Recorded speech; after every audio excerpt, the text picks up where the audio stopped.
তো ওয়েস্ট বেঙ্গল WBMCC কাউন্সেলিংয়ে round one allotment result কিন্তু বেরিয়ে গেছে, এবং এই অ্যালটমেন্ট রেজাল্টটা থেকে তোমরা কী করে প্রেডিক্ট করতে পারবে যে তোমরা তোমাদের গভর্নমেন্ট কলেজ পাবে কি পাবে না, অথবা তোমরা তোমাদের ফেভারিট গভর্নমেন্ট কলেজ পাবে কি পাবে না, সেটাই আজকের এই ভিডিওতে দেখে নেবো।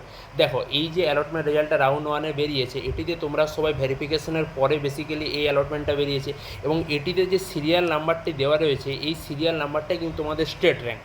সিম্পল কথায় বলতে গেলে যার এখানে সিরিয়াল নাম্বার 1 তার কিন্তু ওয়েস্ট বেঙ্গল স্টেট র্যাঙ্ক 1 ধরে নিতে পারো তোমরা, তার অল ইন্ডিয়া র্যাঙ্ক কিন্তু 200 300 400 যাই হোক হতে পারে। তো এইটা থেকে কীভাবে তোমরা প্রেডিক্ট করতে পারবে তোমাদের কোন কলেজ হতে পারে সেটাই দেখে নেবো। তো তোমাদের নর্মালি বলে রাখি যে আমাদের কিন্তু ওয়েস্ট বেঙ্গলের টোটাল MBBS সিট কিন্তু এবছর প্রায় 6500 মতো রয়েছে। তার মধ্যে গভর্নমেন্ট সিট রয়েছে 4000 মতো, প্রাইভেট সিট রয়েছে কিন্তু 2200 থেকে 2500 মতো। এগুলো অ্যাপ্রক্স বলা হচ্ছে, কিন্তু এক্স্যাক্ট ডাটা কিন্তু নয়, অ্যাপ্রক্স আমি ধরে চলছি। অনেক সিট বেড়েছে এবছর, প্রায় গভর্নমেন্টে আরও কিন্তু 250 থেকে 200 থেকে 250 সিট বেড়েছে, তো এগুলো অ্যাপ্রক্স ধরা হয়েছে, ঠিক আছে। তো সেক্ষেত্রে তোমাদের বলে রাখি যে গভর্নমেন্টের যে 4000 সিট রয়েছে গভর্নমেন্ট মেডিকেল কলেজগুলোতে, তার 15% অল ইন্ডিয়া কোটার জন্য কিন্তু রিজার্ভ রয়েছে, অর্থাৎ প্রায় 600 সিট। তাহলে গভর্নমেন্টে 4000 সিটের মধ্যে 600 সিট অল ইন্ডিয়া কোটার জন্য কিন্তু রিজার্ভ। তাহলে টোটাল গভর্নমেন্ট সিট যেটা কিন্তু WBMCCতে বা বেসিক্যালি স্টেট কোটার জন্য অ্যাভেলেবেল, সেটা কিন্তু হয়ে যাচ্ছে 3400 থেকে 3500।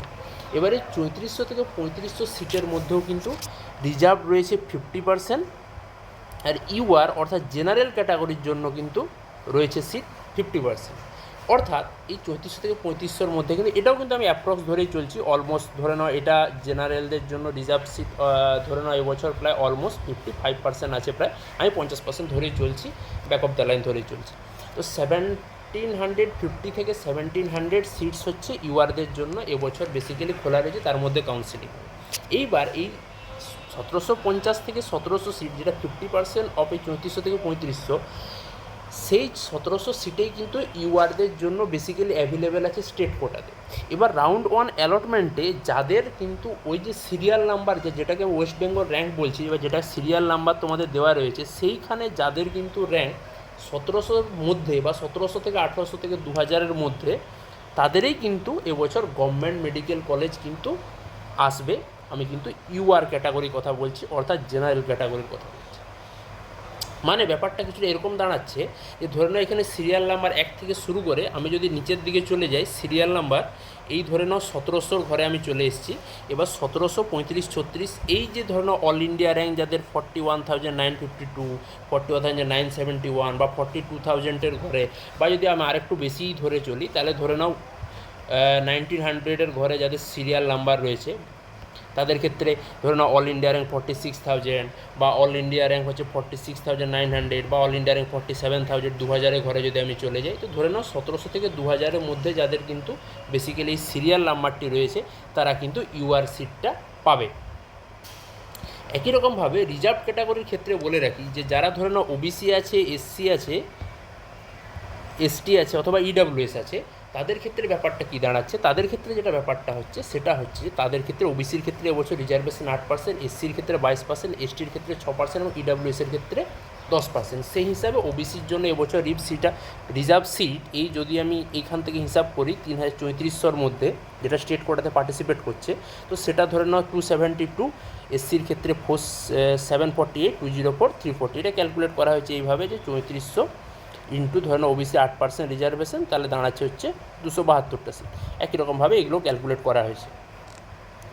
তো সেক্ষেত্রে যেটা ব্যাপারটা দাঁড়াচ্ছে, সেক্ষেত্রে হচ্ছে ওবিসির ক্ষেত্রে এই সিরিয়াল নাম্বারে ওয়াইজ যার কিন্তু ওবিসিতে পরপর যদি আমি কাউন্ট করে চলি, তাহলে 272 বা 270তম ওবিসি যে আছে সিরিয়াল নাম্বার ওয়াইজ, সেই কিন্তু বেসিক্যালি গভর্নমেন্ট মেডিকেল কলেজ কিন্তু তার অ্যালট হবে। ব্যাপারটা কিছুটা এরকম দাঁড়ায় যে ধরে নাও আমি প্রথমের দিকে চলে যাই যদি লিস্টে, তাহলে এখানে ওবিসি হচ্ছে আমার যে ফার্স্ট সিরিয়াল নাম্বার 1 আছে, তার ওবিসি র্যাঙ্ক হচ্ছে 1 ধরে নাও। এরপরে যে ওবিসি রয়েছে ধরে নাও তার ওবিসি র্যাঙ্ক হচ্ছে 2। একই রকমভাবে তারপরে ওবিসি যে আছে তার ওবিসি র্যাঙ্ক হচ্ছে 3, তারপরে যার ওবিসি তার ওবিসি র্যাঙ্ক হচ্ছে 4। এইরকমভাবে ক্যালকুলেট করতে করতে তোমরা যদি 270 পর্যন্ত ক্যালকুলেট করে করে যাও, তাহলে 270 বা 280-র আশেপাশে যাদের কিন্তু ওবিসি বেসিক্যালি র্যাঙ্ক আসছে, বা ওবিসি বলা যেতে পারে যে ওবিসি আসছে, তারই কিন্তু গভর্নমেন্ট মেডিকেল কলেজ কিন্তু অ্যালট হবে। একই রকম ক্যালকুলেশন যদি আমরা এসসির ক্ষেত্রে করি, তাহলে এসসির ক্ষেত্রে যদি আমরা করি তাহলে ধরে নাও 748, যদি এসটির ক্ষেত্রে করি তাহলে 204তম এসটি র্যাঙ্ক যার আছে তার কিন্তু গভর্নমেন্ট মেডিকেল কলেজ অ্যালট হবে। ইডাব্লিউএসের ক্ষেত্রেও 340তম বেসিক্যালি যার ধরে নাও আছে ইডাব্লিউএস, তার কিন্তু ইডাব্লিউএস অ্যালট হবে। আরেকটা ধরে নাও করে দেখায় তোমাদের, ইডাব্লিউএসের ক্ষেত্রেই করে দেখায়। ধরে নাও এখান থেকে শুরুর দিক থেকে যদি আমি ইডাব্লিউএস খুঁজে খুঁজে যাই, তাহলে ধরে নাও এখানে একটি জেনারেল ইডাব্লিউএস রয়েছে, তাহলে এর হয়তো জেনারেল ইডাব্লিউএস র্যাঙ্ক হচ্ছে 1 হয়তো স্টেটে। একই রকমভাবে তারপরে যদি আমি চলে যাই, এখানে ধরে নাও র্যাঙ্ক 2। একই রকমভাবে আমি যদি আরও পরে চলে যাই, ধরে নাও এখানে আবার র্যাঙ্ক 3।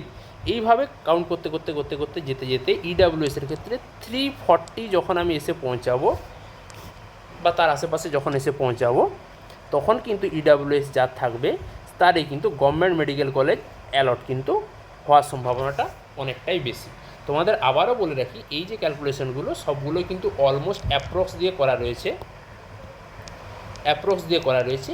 হয় এই র্যাঙ্কটিতে হয়ে যাবে অথবা এর কাছাকাছি কোনো একটা র্যাঙ্কে কিন্তু হয়ে যাবে। সেক্ষেত্রে তোমাদের আমি বলে রাখি যে এর আগের ভিডিওতে কিন্তু আমরা তোমাদের যে এরপরে আসে চয়েস ফিলিং, এবং আমাদের যে আগের ভিডিও বা এর আগের কিছুগুলো ভিডিওতে আমরা কিন্তু তোমরা কীভাবে পরপর কলেজগুলোকে সাজিয়ে চয়েস ফিলিং করতে পারো তার কিন্তু একটা ডিটেলস আমরা দিয়ে রেখেছি।